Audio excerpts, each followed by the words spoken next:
ब्रह्मा का पिता है, कौन विष्णु की मां, शंकर का दादा कौन है, हमको दे बता। ये जानने के लिए कृपया सुनिए। जगत गुरु तत्वदर्शी संत रामपाल जी महाराज के अमृत वचन सर्व पवित्र धर्मों के पवित्र शास्त्रों के आधार पर 21 ब्रह्मांड का लघु चित्र ये देखना। आपने जो एक ब्रह्मांड अभी देखा था, ये जो आपने एक ब्रह्मांड देखा, ये वाला, अब ये एक ब्रह्मांड समझो, अब ये एक गेंद हो गई है, इस गेंद के तुल्य है। और ऐसे 5 ब्रह्मांडों का एक ग्रुप बनाकर इसने महाब्रह्मांड बनाया है। ऐसे ऐसे 4 महाब्रह्मांडों में 20 ब्रह्मांडों को रोका है। और इससे ऊपर, इनके ऊपर जो ये स्थान है सारा, ये भी एक ब्रह्मांड कहलाता है। ये 21वां ब्रह्मांड है।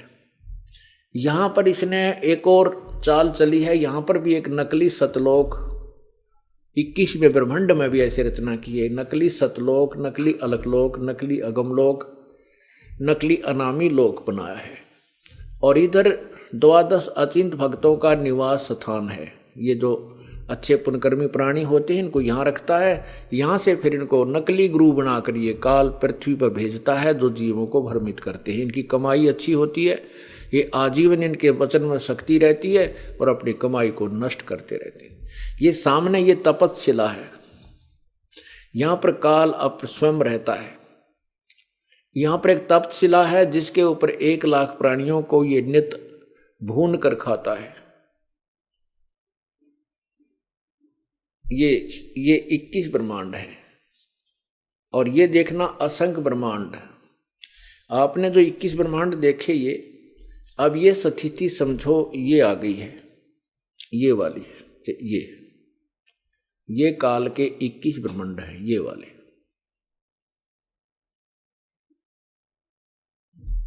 ये 21 ब्रह्मांड। अब देखना है कि क्या स्थिति। ये एक ब्रह्मांड है जो गेंद बिल्कुल एक छोटी सी टिक्की सी नजर आती है, बिंदी सी। ये एक ब्रह्मांड है। इस एक ब्रह्मांड में भी एक एक विभाग के भगवान हैं, रजगुण ब्रह्मा, सदगुण विष्णु, तम गुण शिव जी। और ऐसे इस ब्रह्मांड जैसे अब 21 ब्रह्मांड तो काल के। और यहाँ देखो ये 7 संघ ब्रह्मांड परब्रह्म के, ये 7 संघ ब्रह्मांड ये परब्रह्म के। ये देखो ये छोटे, ये जो एक ब्रह्मांड आपने देखा, ये सभी ब्रह्मांड समझो, ये बहुत ज्यादा आगे पीछे। तो ये 7 संघ ब्रह्मांड। और फिर ये असंख्य ब्रह्मांड, ये अलग से देखो, ये असंख्य ब्रह्मांड। ये जो असंख्य ब्रह्मांड है, ये ब्रह्मांड और ये सतलोक अलग से, इन सभी ब्रह्मांडों का और ब्रह्म के साथ, परब्रह्म के साथ संघ ब्रह्मांडों का, 21 ब्रह्मांड काल के ब्रह्मांडों का भी कंट्रोलर, यानी कुल मालिक, इनका भी संचालक, इनके ऊपर भी कंट्रोल रखने वाला ये सत्य पुरुष कबीर साहिब जी हैं। ये सतलोक में अपना विराजमान रहते हैं, सतलोक में रहते हैं। ये परमात्मा पूर्ण ब्रह्म इन सभी ब्रह्मांडों का मालिक है। ये देखिए, इससे ऊपर फिर क्या है, ये एक अलखलोक, अगमलोक और अनामी लोक। ये और जितने भी 3 लोक और हैं सतलोक से ऊपर, ये सभी का और इन असंख्य ब्रह्मांडों का कुल संचालक, कुल मालिक ये कबीर परमात्मा है। ये केवल 21 ब्रह्मांड है। 21 ब्रह्मांड में एक ब्रह्मांड के अंदर ये एक ब्रह्मांड है। इस एक ब्रह्मांड में ये ब्रह्मा, विष्णु, महेश, ये विष्णु, ब्रह्मा और शिव जी केवल इन 3 लोकों में, 3 स्थानों पर, स्वर्ग, पृथ्वी और पाताल लोक पर ही मालिक है। अब आप इस चीज से परिचित हो जाओगे कि किस परमात्मा की कितनी अवकात है, कितनी अक्षमता है। तो क्या बताते हैं गीता जी अध्याय नंबर 7 के और मंत्र 12 से लेकर 15 तक ये पढ़िएगा।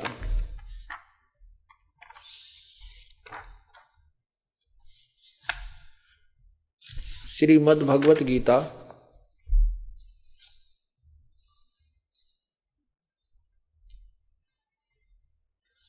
और इसके ये श्लोक नंबर 7, अध्याय नंबर 7, और ये है श्लोक नंबर 12।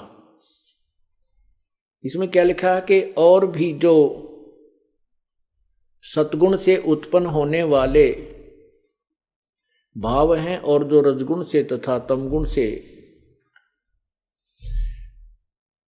होने वाले भाव हैं, उन सबको मुझसे ही होने वाले ऐसा जान, परंतु उनमें मैं और वे मुझ में नहीं है। फिर क्या बताया 13वें में लिखा है कि सत ये गुणमयी, गुणों के कार्य रूप सात्विक, राजस और तामस, इन तीनों प्रकार के भावों से ये सारा संसार प्राणी समुदाय मोहित हो रहा है। इन तीनों गुणों से परे मुझ अविनाशी को नहीं जानता। अब वैसे तो इसका अर्थ ये है कि गीता ज्ञान दाता ये कह रहा है कि ये सारा प्राणी समुदाय केवल ब्रह्मा विष्णु महेश तक ही सीमित है, इनसे परे मुझे और उस अविनाशी परमात्मा को नहीं जानता। इसका शब्दार्थ ये है गीता अध्याय नंबर 7 के श्लोक 16 का। तो कहने का भाव ये, गीता ज्ञान दाता अर्थात ब्रह्म कह रहा है कि ये जो भी भक्त श्रद्धालु मनुष्य हैं, ये केवल ब्रह्मा विष्णु महेश की ही पूजा करते हैं, और जिस कारण से ये अक्षणिक सुख को प्राप्त करके तुरंत ही 84 लाख योनियों में कष्ट भोगते रहते हैं। ये मुझे और उस अविनाशी को नहीं जानते। आगे क्या कहता है 14 में लिखा है, क्योंकि अध्याय नंबर 7 का और ये 14 श्लोक है, क्योंकि यह अलौकिक अर्थात अति अद्भुत त्रिगुणमयी मेरी माया, रजगुण ब्रह्मा सतगुण विष्णु तमगुण शिव जी द्वारा फैलाया गया जाल बड़ी दुस्तर है, परंतु बड़ी खतरनाक है, परंतु जो पुरुष केवल मुझको ही निरंतर भजते हैं, वे इस माया को उल्लंघन करते हैं, अर्थात संसार से तर जाते हैं। यानी जो कहने का भाव ये है कि जो इन तीनों गुण रूपी,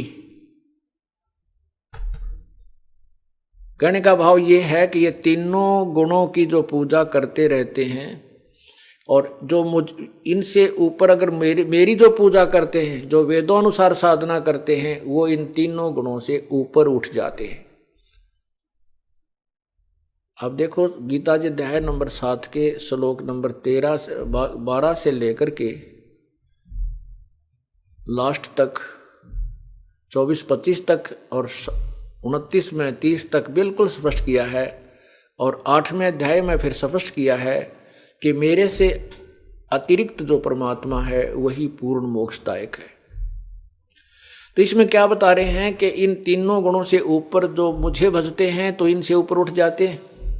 आगे क्या बताया है कि जिनका ज्ञान इन त्रिगुणमयी माया द्वारा हरा जा चुका है, जो रजगुण ब्रह्मा सतगुण विष्णु तमगुण शिव जी, इनसे ऊपर किसी देव को नहीं मानते ना पूजते, वो राक्षस स्वभाव को धारण किए हुए, वो कहने से भी नहीं मानते, समझाए से भी नहीं मानते, आंखों देख कर भी नहीं मानते, वो राक्षस स्वभाव को धारण किए हुए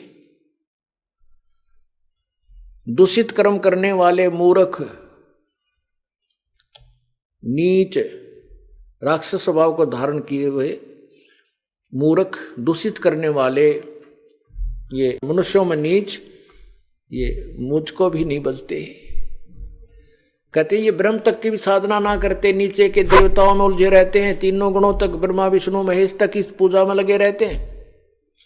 ये देखिएगा अध्याय नंबर 7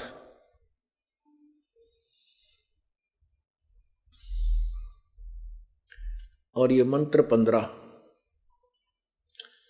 माया के द्वारा, उसी त्रिगुणमयी माया जो यहां लिखा नहीं है, क्योंकि यह अलौकिक अर्थात अति अद्भुत त्रिगुणमयी मेरी माया, यही कह इसी का यहाँ प्रमाण है कि माया के द्वारा रजगुण ब्रह्मा, सतगुण विष्णु, तमगुण शिवजी रूपी त्रिगुणमयी माया द्वारा जिनका ज्ञान हरा जा चुका है, ऐसे आसुर स्वभाव को धारण किए हुए, आसुर माने राक्षस, मनुष्यों में नीच और दूषित कर्म करने वाले मूर्ख मूढ़ लोग मुझको नहीं भजते। अब यहां प्रसंग ये था, परमात्मा क्या बताते हैं, ज्ञानी सुने सो हृदय लगाई, ये मूढ़ सुने तो गम न पाई। अब उनके ऊपर संकेत है कबीर परमात्मा का, जो गीता जी भी उनको मूर्ख राक्षस स्वभाव को धारण किए हुए मनुष्यों में नीच दूषित कर्म करने वाले मूर्ख, उनके लिए बताते हैं परमात्मा कि ज्ञानी सुने सो हृदय लगाई, ये मूर्ख सुने तो गम ना पाई। क्योंकि ये इन्हीं भगवानों में इतने रंग चुके होते हैं कि आंखों देख कर भी इनको त्यागने को तैयार नहीं, इसलिए और फिर क्या करते हैं, मारने मरने को तैयार हो जाते हैं। तो ये राक्षसों के कर्म होते हैं जो सत्य को ना स्वीकार करके और मारने मरने पर उतारू हो जाते हैं, वो राक्षस होते हैं, साधु नहीं होते। ज्ञानी सुने सो हृदय लगाई, मूर्ख सुने तो गम न पाई। गम माने समझ नहीं सकता, इस भेद को नहीं ग्रहण करते। क्या बताने जा रहे हैं कि मैं जो बताने जा रहा हूं इसको विद्वान पुरुष तो स्वीकार कर लेंगे, लेकिन 7वें अध्याय के गीता जी के 7वें अध्याय से के 12 से लेकर 15 तक में वर्णित जो व्यक्ति हैं वो नहीं समझ पाएंगे। क्या बताना चाहते हैं, मां अष्टंगी पिता निरंजन, ये जम दारुण वंशन अंजन। इस ब्रह्मा विष्णु महेश की, रजगुण ब्रह्मा की, सतगुण विष्णु की, तमगुण शिव जी की के माता तो है, माता पिता कौन है, दुर्गा इनकी माता है, और ज्योति निरंजन ये सदा शिव काल ब्रह्म महाविष्णु जिसको कहते हैं, ये इनका पिता है। मां अष्टंगी पिता निरंजन, ये जम दारुण वंशन अंजन। ये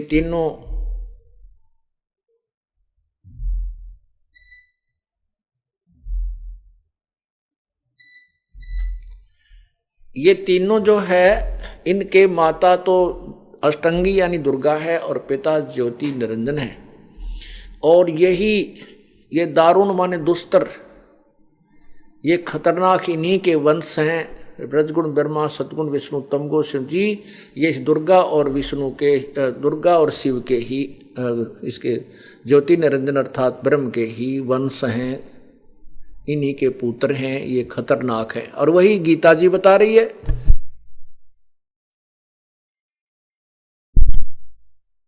ये त्रिगुणमयी मेरी दुष्ट माया बड़ी दुस्तर है, बड़ी खतरनाक है, ये दारुण है। और वही परमात्मा बता रहे हैं कबीर जी कि इनके माता तो अष्टंगी है और पिता ज्योति निरंजन काल है, और ये दारुण वंश नंदन, ये उसी के निरंजन के अंश हैं, ये खतरनाक हैं।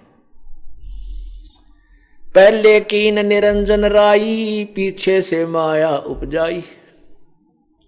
अब सृष्टि रचना के अंदर आता है कि सर्वप्रथम परमात्मा पूर्ण ब्रह्म सतपुरुष कबीर देव, सतपुरुष इसकी उपाधि है। सतपुरुष का अर्थ होता है अविनाशी परमात्मा, और कबीर देव इनका वास्तविक नाम है। ये परमात्मा कबीर देव सर्वप्रथम अनामी लोक में, अकय लोक में रहता था। सबसे पहले केवल एक अकय लोक था। उसके बाद इसी प्रभु ने नीचे के अगमलोक, अलखलोक और एक सत्यलोक, इन 3 लोकों का और निर्माण किया। वो तीनों अविनाशी रूप में उनको स्थापित किया। वहां पर फिर अपने वचन से 16 सतलोक के अंदर उस परमात्मा ने फिर ऊपर से 3 रूप और बनाए अन्य। वो अगम लोक में अगम पुरुष रूप में विराजमान हुए, अलख लोक में अलख पुरुष नाम से विराजमान हुए, और सतलोक में ये सतपुरुष नाम से विराजमान हुए। सतलोक के अंदर इन्होंने फिर अन्य कंस्ट्रक्शन की, अपनी शब्द शक्ति से 16 द्वीप बनाए। उसके बाद इन्होंने 16 शब्दों से 16 पुत्रों की उत्पत्ति की। प्रत्येक पुत्र को एक एक द्वीप में रहने का आदेश दिया। कुछ दिनों के उपरांत परमात्मा ने अपने पुत्र अचिंत से कहा कि आप सतलोक की अन्य रचना कीजिए।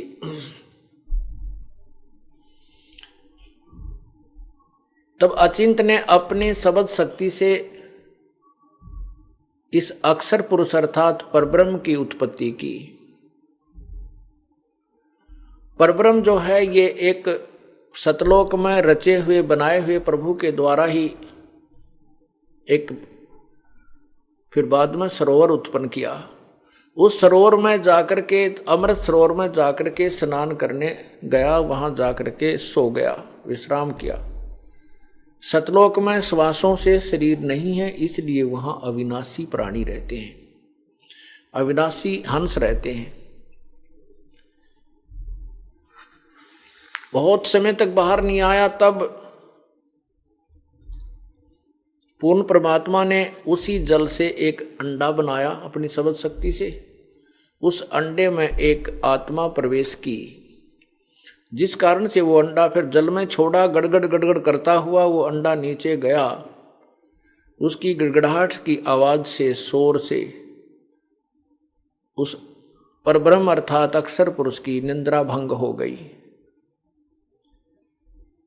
तब परमात्मा ने आकाशवाणी की कि तुम दोनों बाहर आओ। अक्षर पुरुष ने अपनी निंद्रा भंग होने के कारण दुखी होकर, कुपित होकर अंडे को देखा था, जिस कारण से अंडा फट गया। 2 भाग होते ही उसमें से ज्योति निरंजन निकला। इन दोनों को बाहर बुलाया और कहा कि तुम अचिंत के लोक में रहो, उस द्वीप में रहो। ये तीनों के तीनों एक द्वीप में रहने लगे। उसके बाद परमात्मा ने अचिंत से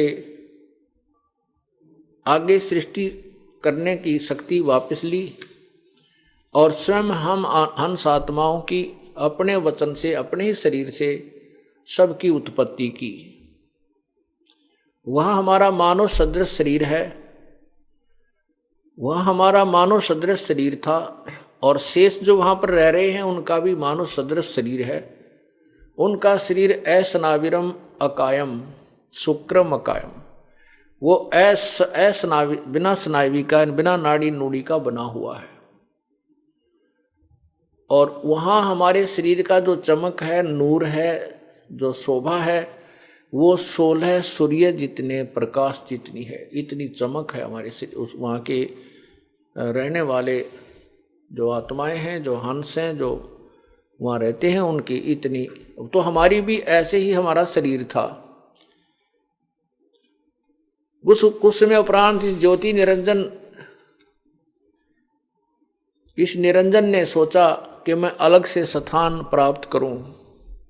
ये स्थान हमारे लिए कम है। हम 3 एक द्वीप में रहते हैं और हमारे अन्य जो पहले उत्पन्न 16 भाई, जो 15 हैं, वो एक एक द्वीप में रह रहे हैं। इसलिए इसने एक पैर पे खड़ा होकर के 70 युग तक तप किया। जब ये तप कर रहा था तो हम सभी इसके ऊपर उस तप को देखकर, इसकी उस एक्टिंग को देख करके हम प्रभावित हो गए। हम इतने प्रभावित हो गए कि हम हृदय से इसको चाहने लगे, किसको? ज्योति निरंजन, इस काल को। और हम अपने उस सुखदायी भगवान को भूल गए। उस सुखदायी जिसने वहां सब सुख दिया हुआ था, कोई कष्ट नहीं था, कोई रोग नहीं था, कोई भूख प्यास अकाल मृत्यु नहीं थी। हम उस भगवान को छोड़ करके इस काल के ऊपर आसक्त हो गए, हृदय से चाहने लगे। परमात्मा ने रह रहकर आकाशवाणी की, बहुत बार समझाया कि तुम इस ज्योति निरंजन की क्रिया को मत देखो, तुम मस्त रहो। लेकिन हम ऊपर से तो सावधान हुए पर अंदर से उसकी चाह नहीं गई। ये एक नियम है कि जहां आशा ता बासा हुई। जब सत्ययुग तप इसने किया तो प्रभु ने पूछा, परमेश्वर कबीर जी ने पूछा कि क्या चाहता ज्योति निरंजन। तब इसने कहा, पिताजी मुझे ये स्थान कम है, अलग स्थान दे दो। परमेश्वर कबीर देव ने कहा कि तेरे सत्ययुग के तप के बदले में मैं तुझे 21 ब्रह्मांड देता हूं। जैसे कोई साहूकार पिता अपने पुत्र को 21 प्लाट दे दे कि ये तेरे हिस्से के हैं, ये ले लीजिए। केवल खाली जमीन, खाली प्लाट। तब इसने सोचा कि इसमें कुछ कंस्ट्रक्शन भी होनी चाहिए, वो मटेरियल भी मुझे प्राप्त करना है पिताजी से। सत्ययुग तप फिर किया। जब सत्ययुग तप इसने किया तो प्रभु ने पूछा कि क्या चाहता है। इसने बताया कि मुझे कुछ कंस्ट्रक्शन मटेरियल दीजिए, रचना की सामग्री दीजिए। परमात्मा ने इसको 3 गुण 5 तत्व प्रदान कर दिए कि ले खेल बेटा खिलौनों से। उसके बाद इसने सत्ययुग तप फिर किया कि इसमें छोटे मोटी कंस्ट्रक्शन भी कर लूंगा, तो फिर जीव भी चाहिए, अकेला करूंगा क्या इतने बड़े ब्रह्मांडों में। तो इसने 64 युग तप जब किया दोबारा, तो प्रभु ने पूछा कि क्या चाहता है ज्योति निरंजन।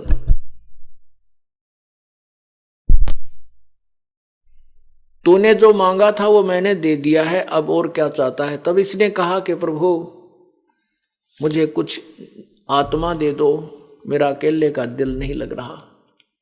तो प्रभु ने कहा कि देख भाई, ये आत्मा मेरा अंश है, ये मेरे बच्चे हैं, मेरे शरीर से निकले हैं, मेरे द्वारा उत्पन्न हैं। इनको मैं नहीं दे सकता किसी भी कॉस्ट पे, किसी भी कीमत पर, किसी भी तप जप के बदले में ये नहीं मिलेंगे। और मांग, तुझे क्या मांगना है। हाँ, एक बात है, यदि कोई सब इच्छा से तेरे साथ जाना चाहता है यहां से कोई आत्मा, उसको आप वो जा सकता है, मैं उसको आगे दे दूंगा। अब परमात्मा को पता था कि हम पतिव्रता पद से गिर गए हैं, हम व्यभिचारी हो गए हैं। एक परमात्मा को न चाह करके हम अपने भगवान को अपने पति से हृदय हटा करके हमने इस नकली पति यानी काल के अंदर आस्था उत्पन्न कर ली थी। उन आत्माओं को से परमात्मा परिचित था, जो बार बार कहने पर, सावधान करने पर भी वो नहीं माने थे। उनमें से हम हैं जो आज इस काल के जाल में कितने पीड़ित हैं।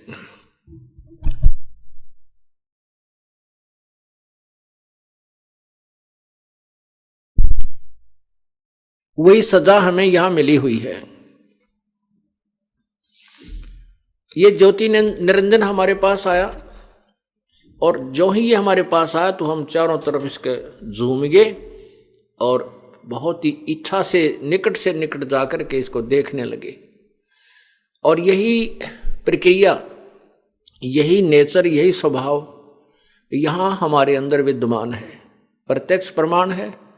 यहां हिसार जिले में या यहाँ बरवाला में कोई भी हीरो या हीरोइन, नेता या अभिनेता या अभिनेत्री आ जावे और वहाँ देखो फिर इन बालकों का, बच्चे जो नौजवान हैं, अरीब तक बूढ़े भी घाट ना रह रहे, नरी पिक्चर देखें तो देखो वहाँ ये परमात्मा वो खड़ा है कम से कम 1 किलोमीटर दूर किसी स्टेज पर, और वहाँ देखे एडी उठा कर देख रहे, वो खड़ी वो खड़ा, और कुछ लेना एक न देने दो, वहाँ कुछ मिलना नहीं उनको उनसे। वो अपनी रोजी रोटी के लिए बकवाद चटक मटक करते हैं और हम उनके पीछे फूल बने रहते हैं। ऐसे ही काल के पीछे हम फूल बने, मूर्ख बने। वही स्वभाव हमारे अंदर है। इसने हमें क्या दिया? हमारा ही जूता, हमारा ही शीश, अपनी कमाई कर, जैसे करेगा वैसे भर। बस ये नियम बनाकर यहां छोड़ दिए इसमें लाकर। अब कमाई बने कैसे, मिसगाइड कर दिए, अपने नकली दूत भेज दिए। जैसे आपने विष्णु पुराण में पढ़ा, विष्णु पुराण में लिखा है कि एक समय देवताओं और राक्षसों का युद्ध हो गया, और दोनों ही वेदों अनुसार साधना करते थे, ऐसा लिखा है। तो राक्षस जो थे उन्होंने देवताओं को पराजित कर दिया। देवता वहां से रण छोड़कर भाग गए और वो कितने समुद्र के किनारे जाकर के साधना करने लगे। फिर उन्होंने भगवान विष्णु को, सदा शिव को के रूप में, यानी पूर्ण ब्रह्म के रूप में, परब्रह्म के रूप में, पता नहीं के रूप में साधना करनी शुरू की। तो ये काल भगवान विष्णु रूप में प्रकट हुआ। उनसे पूछा कि क्या चाहते हो? तो उन्होंने कहा कि भगवान, ये जितने राक्षस लोग हैं ये भी शास्त्र अनुकूल साधना करते हैं, वेदों अनुसार साधना करके हमसे बलिष्ठ हो गए हैं, सिद्धि शक्तियों में ज्यादा हैं, हमारे काबू नहीं आते। हमें ऐसा वर दो कि हम उन राक्षसों पर विजय पावें। तब विष्णु रूप में प्रकट इस काल भगवान ने कहा कि देवताओं तुम चिंता मत करो, इसका प्रबंध मैं करता हूं। तो मैं एक माया मोह नाम का एक व्यक्ति उत्पन्न करता हूं और वो राक्षसों के पास जाएगा। उसको मैंने शक्ति दे दी है शब्द की, और वो उनको शास्त्र अनुकूल साधना से विचलित शास्त्र विरुद्ध साधना पर लगा देगा, जिससे वो शक्तिहीन, सिद्धि शक्तिहीन हो जाएंगे और फिर तुम उनको मार डालना। और ऐसा ही हुआ। ज्योति निरंजन ने अपने नकली दूत भेजकर सभी प्राणियों को शास्त्र साधना पर लगा रखा है। ऐसे ही भ्रमित करता है। तो काल भगवान ने जब हमारे पास आया तो हम इसको चाहने लगे। काल भगवान ने कहा, ज्योति निरंजन ने कहा कि क्या तुम मेरे साथ चलोगे? मैंने पिताजी से 21 ब्रह्मांड प्राप्त किए हैं, वहां ऐसे बनाऊंगा, तुम्हें देव बनाऊंगा, ऐसे बनाऊंगा हैं, और वहां पर ऐसे बाग बगीचे, झरने होंगे बड़े सुंदर, वहां पर दूधों की नदी चला करेंगी स्वर्ग में।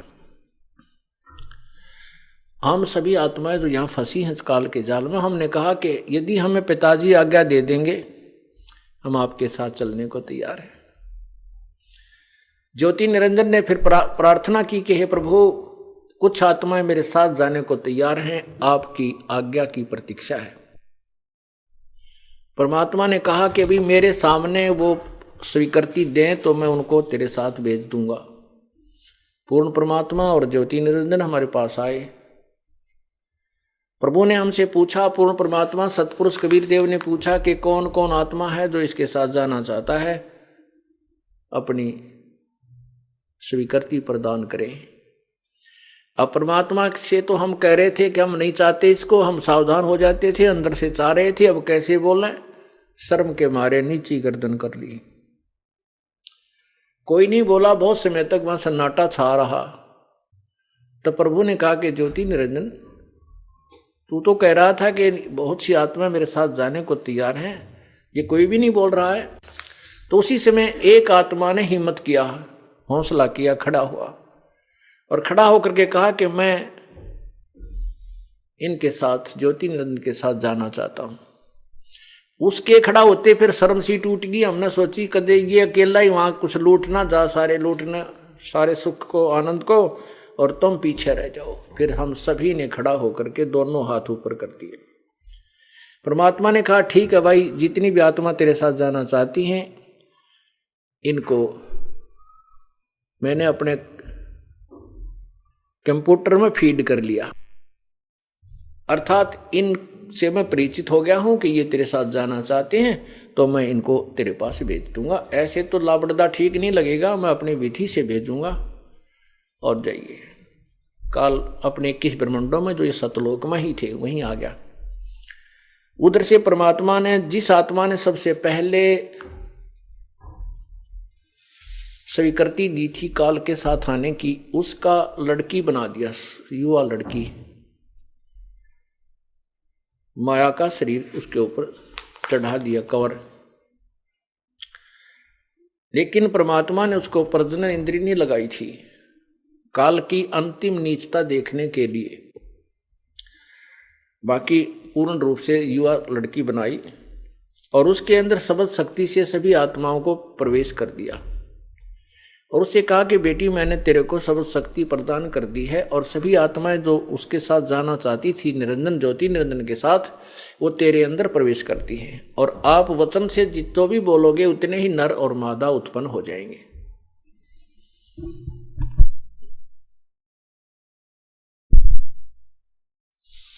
अपने पुत्र सहज दास से कहा कि आप इस लड़की को ज्योति निरंजन के पास छोड़ आओ और उनको बताना कि मैंने इसको शब्द शक्ति दे दी है, सभी आत्मा इसके अंदर प्रवेश कर दी हैं और ये अपने वचन से तो जितने जीव कहेगा ये उत्पन्न कर देगी। ऐसा ही सहजदास ने किया और लड़की को वहां छोड़ा, उसको बता दिया। अब लड़की युवती थी, युवा होने के कारण उसका रूप रंग निखरा हुआ था। ज्योति निरंजन के मन में दुष्टता उत्पन्न हुई और पुण्यात्माओं यही दुर्भावना, ऐसी ही ये बैड नेचर, बुरा स्वभाव यहां भी विद्यमान है। आप देखते हो बहन बेटियां अकेली कहीं नहीं जा सकती क्योंकि राक्षस स्वभाव के उसी से प्रेरित लोग ना जाने क्या दुष्कर्म कहां कर डाले। ये उस वहीं से काल के मन के अंदर जो दुर्भावना थी वह सब प्राणियों में विद्यमान हो गई है क्योंकि यथा राजा तथा प्रजा बन जाती है। तो लड़की ने इसके अभाव को देखा और इसने हद से पार कर ली। जब अष्टंगी ने कहा कि ज्योति निरंजन तू होश में आ, परमात्मा ने मेरे को शब्द शक्ति दी है और जितने जीव तू कहेगा मैं उत्पन्न कर दूंगी, ये जुल्म मत कर, तू मेरा बड़ा भाई क्योंकि आप पहले अंडे से उत्पन्न हुए और मैं तेरी बहन हूं, बहन भाई के साथ ऐसा जुल्म करता है ये पाप का भागी बन जाएगा। ज्योति निरंजन में काम वासना इतनी प्रभावित होगी, ये रजोगुण इतना प्रभावित होगा कि इसने कुछ नहीं सुना और चाहा कि मैं इस लड़की को आलिंगन बंद करूं। उसी समय उस लड़की ने सूक्ष्म रूप बनाया और जो ही उसने अभद्र ढंग से मुंह खोला हुआ था हवस के कारण, उसके मुख के माध्यम से पेट में प्रवेश किया और वहां जाकर के प्रभु परमात्मा कबीर देव से प्रार्थना की है पिताजी मेरे साथ ऐसे ऐसे इसने बदतमीजी की। परमात्मा ने पता था कि तुमने इसे लड्डू देगा, यो एक बार जाओ इसके साथ, लेकिन हम मान नहीं रहे थे। हम अपनी जिद पर इतने हो जाते हैं नालायकी के कारण और फिर बहुत ज्यादा कष्ट उठाते हैं। एक लड़की, ये दास जब सर्विस करता था तो वहां वो मजदूरी करने आई हुई थी और रो रही बुरी तरह। दो बच्चे उसके वहीं खेल रहे वहां पर, एक को तो उसने कपड़ा सा बांध के वृक्ष के लटका रखा और एक वो मिट्टी में पड़ा रो रहा और वो भी रोए। जब उससे पूछा बहन क्यों रो रही है, क्या बात है, तब उसने सारी कहानी बताई कि मैं अपने पैर पे आप कवाड़ा मार के आई हूं।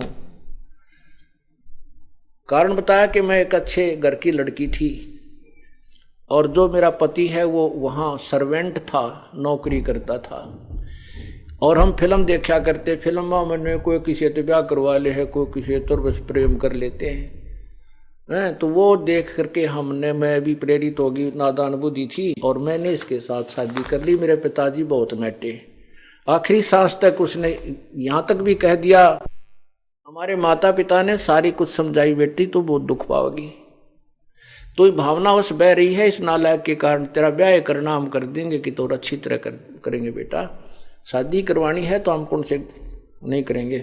लेकिन मैंने अपने पिता और माता की कोई बात नहीं सुनी, इसके साथ मैं फरार होगी। हमने कोर्ट में शादी कर ली। अब ना तो माता पिता आते, कति कट ऑफ कर लिया उन्होंने। और ये शराब पीता है, मैं मजदूरी करती हूं और समय पर रोटी नहीं मिलती। नो कह कवा फेर फूट फूट कर रोने लगी कि क्या इलाज इस बात का। तो वही दशा हमारी हुई। हम अपने पिता की उस बड़ी थाली को लात मारे जहां हर चीज विद्यमान थी, बगैर काम किए वहां मिलता था, बड़ा भंडारा था उस भगवान का, और वहां बिना परिश्रम के हमें सब कुछ आनंद ही आनंद था। और इस काल के साथ हम मना करते करते अपनी ही सोच से सोचकर इसके साथ आ गए, तो इसने हमारे को ये टिंडे दिए जो ही हमने पता है, कोई गधा बना रखा है, कोई गधी बना रखी, कोई कुतिया, कोई कुत्ता, कोई सूर, कोई कैंसर से पीड़ित है, किसी के कोई बीमारी है, किसी का बेटा मर गया, किसी की बेटी विधवा, और हाहाकार आग लगा रखी है पूरे 21 ब्रह्मांड में। तब परमात्मा ने वहां से पूर्ण परमेश्वर वहां से अपने लोक यानी अपने स्थान से, अपने निज राजधानी से वहां 21 ब्रह्मांडों में आया, जो कि 21 ब्रह्मांड सतलोक में एक कोने में दे रखे थे इसको, और कहा ज्योति निरंजन सुन ले, आज से तेरे को ये बीमारी लगी, 1.25 लाख व्यक्ति मनुष्य जीवधारी शरीरधारी जीव उत्पन्न करा करेगा और 1 लाख का नित आहार करेगा। लड़की को उसके पेट से निकाल दिया और कहा कि तुम भाग जाओ यहां से, 21 ब्रह्मांड लेकर के, तुम यहां भी रहने योग्य नहीं हो, तुमने ऐसा जुल्म, तूने यहां भी ऐसा जुल्म कर दिया।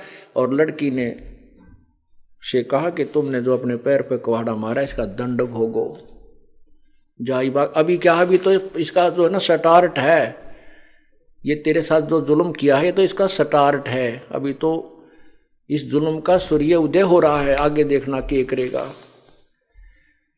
तो 21 ब्रह्मांड समेत वहां से हमें धक्का दे दिया परमात्मा ने। वहां से ये काल के 21 ब्रह्मांड 16 शंख कोश की दूरी पर आकर के सतलोक से आकर के रुक गए। एक कोश 3-3.25 किलोमीटर का होता है। तो हम इतनी दूर आकर के ये 21 ब्रह्मांड अपने आप घूमने लग गए। अब ज्योति निरंजन ने कहा कि दुर्गा के साथ वही दुष्कर्म फिर करना चाहा। दुर्गा ने कहा कि तू मेरा कुछ ध्यान कर ले ज्योति निरंजन, मैं एक तो पहले तो तू मेरा बड़ा भाई, मैं तेरी छोटी बहन, क्योंकि तू पहले अंडे से उत्पन्न हुआ, उसके बाद हमारी जीव आत्मा रूप में हमारी उत्पत्ति उसी पिता से हुई। अब मैं तेरे पेट से बाहर निकल के आई हूं तो मैं तेरी बेटी होगी। यानी उस लड़की ने उसको हर शर्मिंदगी यानी हर प्रकार से कोशिश की कि अपनी इज्जत की रक्षा करूं, लेकिन नहीं माना। उसने अपने नाखूनों से, नख से प्रजनन इंद्रिय यानी भग बनाया और लड़की से जबरदस्ती शादी करके 3 पुत्रों की उत्पत्ति की। अब इस श्लोक को, इस सेंटेंस को क्लियर करने के लिए यहां तक की कथा आपको सुनानी पड़ी। मां अष्टंगी पिता निरंजन, ये दम जारुण वंशन अंजन। पहले कीन निरंजन राई, पीछे से माया उपजाई। पहले ज्योति निरंजन की उत्पत्ति की अंडे में, और पीछे से दुर्गा की उत्पत्ति की। उस आत्मा को लड़की अष्टंगी बनाया, दुर्गा बनाया,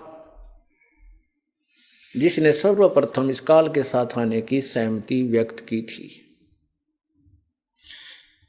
पहले मां अष्टंगी पिता निरंजन, ये जम दारुण वंशन अंजन। पहले कीन निरंजन राई, और पीछे से या दुर्गा उपजाई। माया रूप देख अति शोभा, देव निरंजन तन मन लोभा। दुर्गा का सुंदर रूप देख के इस काल का जो है, काल इस पर आसक्त हो गया। काम देव धर्मराय सताए, देवी को तुरंत धर खाए। इस काल के अंदर ये विषय वासना रजोगुण इतना प्रभावित हो गया कि इसने दुर्गा के साथ दुष्व्यवहार करना चाहा, तो दुर्गा इसके पेट में चली गई, अर्थात इसने उस देवी को खा लिया। पेट से देवी करी पुकारा, हे साहेब मेरा करो उभारा। हे भगवान मुझे बचाओ। टेर सुनी तब हम ता आए, अष्टंगी का बंध छुड़वाए। काल के पेट से बाहर निकाली, बंधन छुड़वाया। सतलोक में कीन्हा दुराचारी, काल निरंजन दीना नकारी। सतलोक के अंदर इन्होंने दुराचार किया, इसलिए काल को वहां से सतलोक से निकाल दिया। माया समेत दिया भगाई, 16 शंख कोस दूरी पर आई। परमात्मा यहाँ आए जब कहा था कि 16 शंख पर हमरा तकिया गगन मंडल के जिंदा, हुक्म हिसाबी हम चल आए काटन यम का फंदा।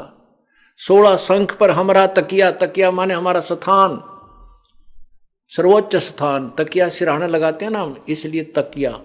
सर्वोच्च स्थान पर हमारा वो तकिया, यानी सबसे ऊंचे स्थान को कहते हैं, वहां हमारा तकिया है। 16 शंख कोस पर हमारा तकिया गगन मंडल के जिंदा, हुक्म हिसाबी हम चल आए काटन काल का फंदा।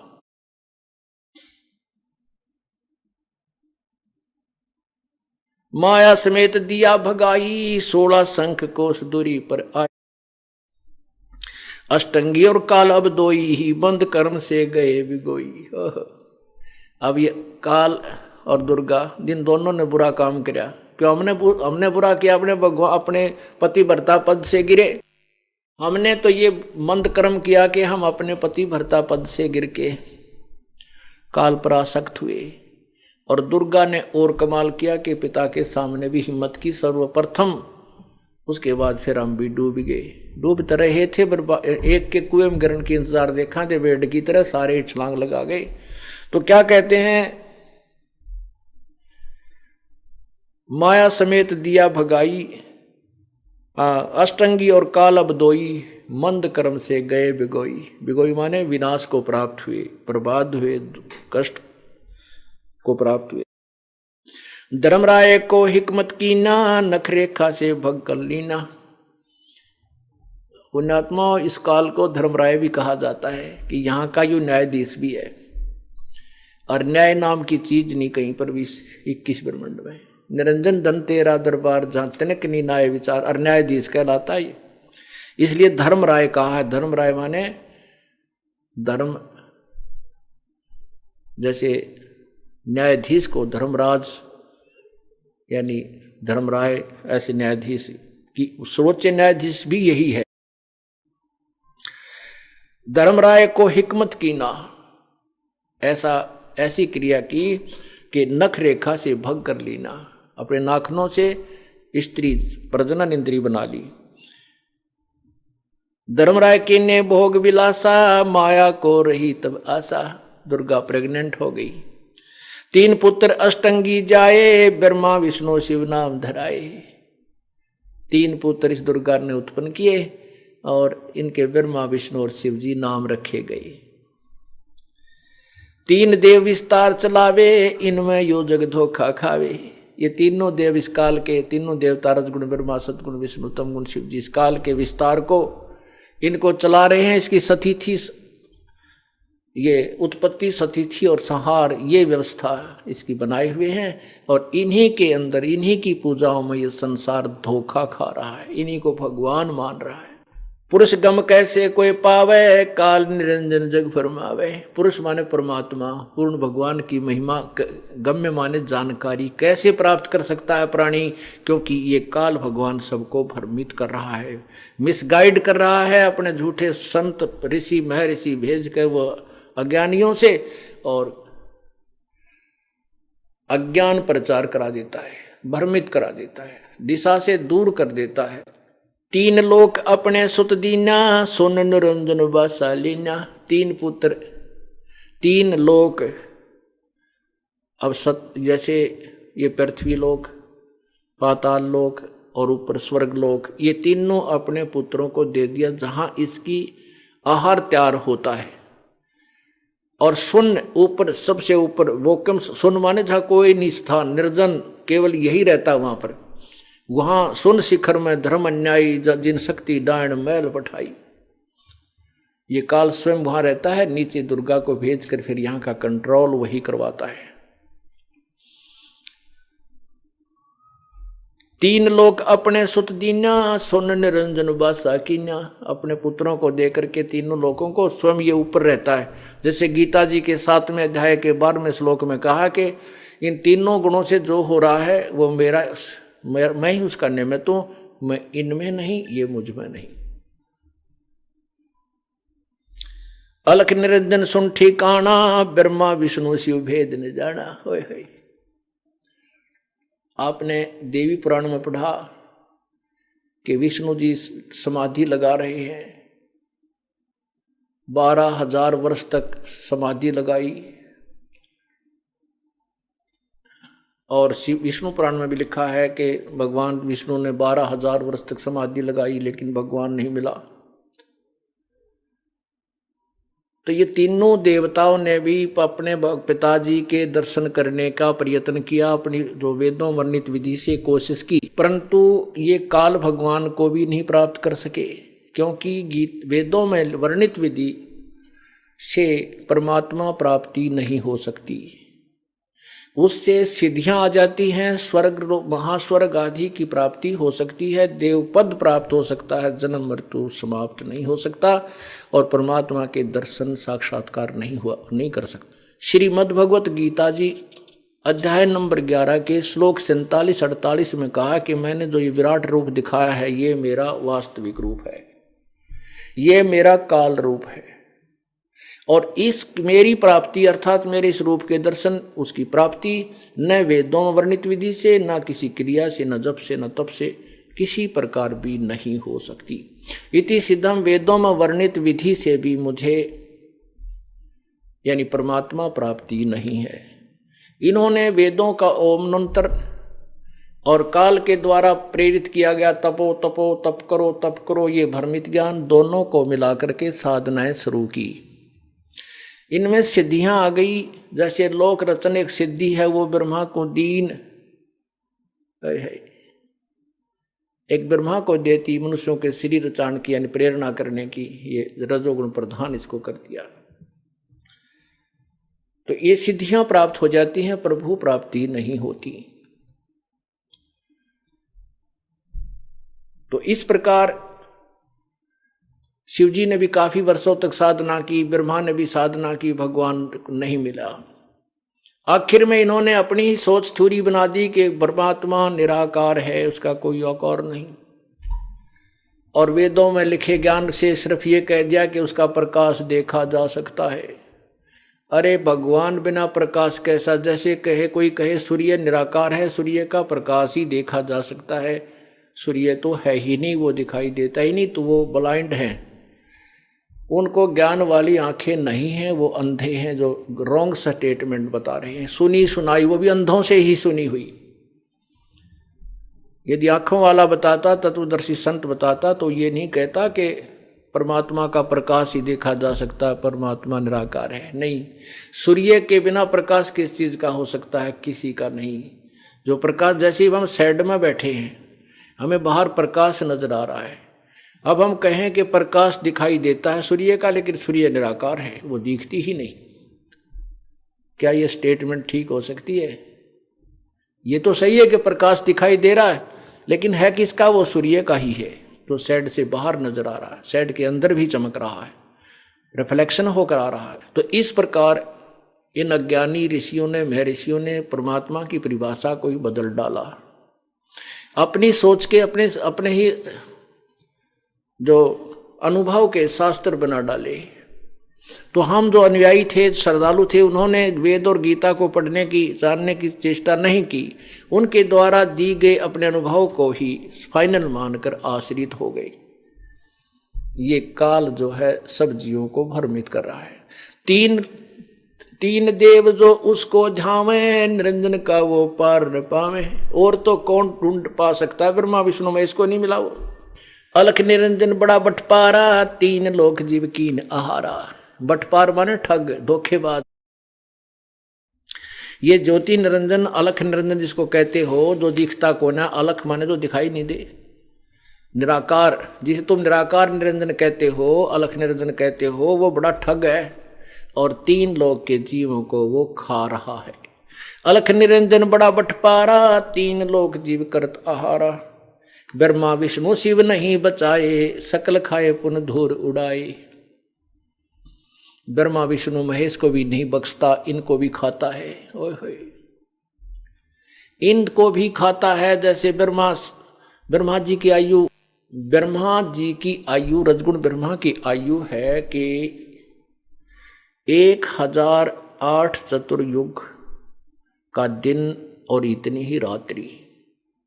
हम इसको 1000 चतुर्युग मानकर चलते हैं लमसम। तो 2000 चतुर्युग के दिन और रात हो गए। ऐसे 30 दिन का एक महीना और 12 महीने का एक वर्ष, ऐसे 100 वर्षों की, ये दिव्य वर्ष कहो, ऐसे 100 वर्षों की श्री ब्रह्मा जी की आयु है। ये मरेगा। 51वां वर्ष ब्रह्मा जी का चल रहा है, ये 50 वर्ष पूरे कर चुका है, 51 भी पूरे होंगे, ये मरेगा, मृत्यु होगी। इसके बाद 7 ब्रह्मा की मृत्यु के बाद वर्तमान विष्णु की मृत्यु होगी। इस ब्रह्मा की मृत्यु के तुरंत बाद एक अन्य ब्रह्मा ये काल तैयार रखेगा अपनी दुर्गा से उत्पन्न करके, और उसको यहां उसी पद पर विराजमान कर देगा। 7 विष्णु की मृत्यु के उपरांत एक ये शंकर शिव मरेगा, इसलिए तीनों की मृत्यु होगी। ऐसे 70,000 शिव जब मर लेंगे, इस एक ब्रह्मांड का विनाश होगा और ये काल भी मरेगा, 21वें ब्रह्मांड में जो रहता है। और ये एक युग होगा परब्रह्म का।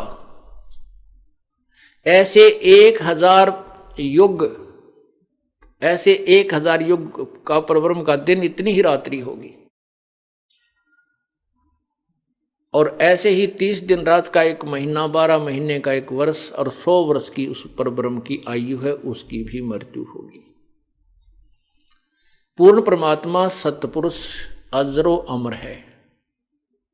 वो वास्तव में अविनाशी पुरुष है, जो गीता जी अध्याय नंबर 15 के श्लोक 16 और 17 में प्रमाणित किया है कि क्षर पुरुष और अक्षर पुरुष, क्षर पुरुष ये ज्योति निरंजन ब्रह्म है और अक्षर पुरुष ये परब्रह्म है। ये इनके प्राणी और ये सभी नाशवान है, आत्मा नहीं मरती। 17वें श्लोक में कहा है कि वास्तव में उत्तम पुरुष है तो अन्य, इन दोनों से भी कोई और पुरुषोत्तम है जो परमात्मा कहलाता है। परमात्मा इति उदाहरते। और यह लोक त्रयम् अविश्य विभर्ति अव्यय ईश्वर है, जो इन तीनों लोकों में प्रवेश करके सबका धारण पोषण करता है, जो संसार उल्टे लटके हुए संसार रूपी वृक्ष की जो जड़ है, मूल है, रूट है, वो वास्तव में अविनाशी है, वो तो कोई और है, इन दोनों से न्यारा है। तो यहां क्या बताते हैं, ब्रह्मा विष्णु शिव नहीं बचाए, सकल खाए पुन धूर उड़ाए। तिनके सुत हैं तीनों देवा, अंधर जीव करते हैं सेवा। सेवा माने पूजा। कि इस काल के 3 पुत्र हैं, ब्रह्मा विष्णु महेश, ये अंधे ज्ञानहीन व्यक्ति इन्हीं की पूजा करते हैं। यही परमात्मा पूर्ण ब्रह्म कह रहे हैं और यही ज्योति निरंजन काल ब्रह्म कह रहा है गीता जी के अध्याय नंबर 7 के श्लोक 12 से 15 में। अकाल पुरुष का हो नहीं चिन्या, काल पाए सभी गैलीन्या। अकाल उस पूर्ण परमात्मा की पूजा किसी ने नहीं की और उस काल को सभी ने स्वीकार कर रखा है। ब्रह्म काल सकल जग जाने, आदि ब्रह्म को ना पहचाने। 3 देव और अवतारा, ताको भजे सकल संसारा। ये तीनों देवता ब्रह्मा विष्णु महेश, और इन्हीं के द्वारा इन्हीं के अवतारों को राम कृष्ण आदि को सब संसार भज रहा है, पूज रहा है, इन्हीं की पूजा करता है। 3 गुणों का ये विस्तारा, धर्मदास मैं कहूं पुकारा। अब 3 गुण मालिक ने वही वर्णन दे दिया। 3 गुण, रजगुण ब्रह्मा, सदगुण विष्णु, तम गुण शिव जी। 3 गुणों की भक्ति में ये भूल पड़ो संसार। 3 गुणों की भक्ति में, रजगुण ब्रह्मा, सदगुण विष्णु, तम गुण शिव जी की भक्ति में, 3 गुणों की भक्ति में ये भूल पड़ो संसार। कह कबीर निज नाम बिना, कैसे उतरे पार। अब 3 गुणों की भक्ति में ये भूल रहा संसार है। ओए होए। और कह कबीर 3 गुणों, इन तीनों भगवानों की पूजा में संसार उलझ पुलझ हो रहा है। अब जो ऋषि महर्षियों की व्याख्या आप देख लो, शिव पुराण, विष्णु पुराण, देव देवी पुराण, सारे पुराण आपके पास रखे हैं, हिंदी बनवा देते हैं। ठीक है, इन्होंने थोड़ा बहुत फेरबदल किया है तो भी सच्चाई नहीं छुप सकी, नहीं छुपा सके। परमात्मा कहते हैं चोर चुराई तुमड़ी और गाड्डे पानी माँ, वो गाड्डे व ऊपर आवे नो सच्चाई छनी ना। तुम्बा होता ना, तुम्बा वो सूखने के बाद बिल्कुल हल्का फुल्का हो जाता है। उसके ये अखतारे वगैरह बनाए जाते हैं पुराने समय में, इसी से बना। तो उसको तुम्बे को, उसमें खाली स्थान हवा होती है नीचे, उसने पानी में कितना नीचे छोड़ा हो, उसमें सुराख ना हो, तो नीचे छोड़ के आएंगे तो तुरंत ऊपर आ जाएगा। तो कहते हैं चोर चुराई तुमड़ी और गाड्डा पानी में, वह गाड्डा वह फिर ऊपर आ जा। तो इन्होंने कोशिश की अज्ञान अनुवाद करते समय सदग्रंथों में उलट पुलट करने की, लेकिन कहाँ तक छुपा सकते थे। वो सच्चाई छनी ना, वो सच्चाई छुपी नहीं रह सकी, वो आज हमारे समक्ष विद्यमान है। उन्हीं के द्वारा अनुवादित में ही बहुत कुछ सच्चाई है। और यथार्थ अनुवाद इस दास ने किया है गीता जी का, उसको पढ़ को देखो, गहरी नजर गीता में, आप समझ जाओगे कि सचमुच आज तक हमें कुछ भी ज्ञान नहीं था।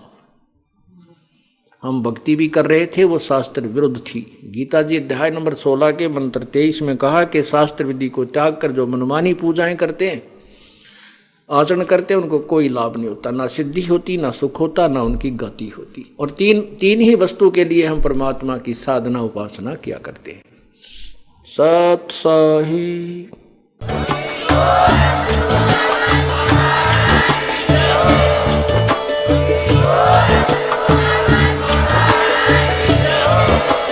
आप सुन रहे थे जगत गुरु तत्वदर्शी संत रामपाल जी महाराज जी के मंगल प्रवचन। अधिक जानकारी के लिए विजिट कीजिए हमारी वेबसाइट www.jagatgururampalji.org। संत रामपाल जी महाराज जी के शुभ आशीर्वाद से पूरे विश्व भर में 500 से भी ज्यादा नाम दीक्षा केंद्र हैं, जिन पर संत रामपाल जी महाराज जी द्वारा ऑनलाइन निशुल्क नाम दीक्षा दी जा रही है। अपने नजदीकी नाम दीक्षा केंद्र का पता करने के लिए संपर्क करें 8222880541।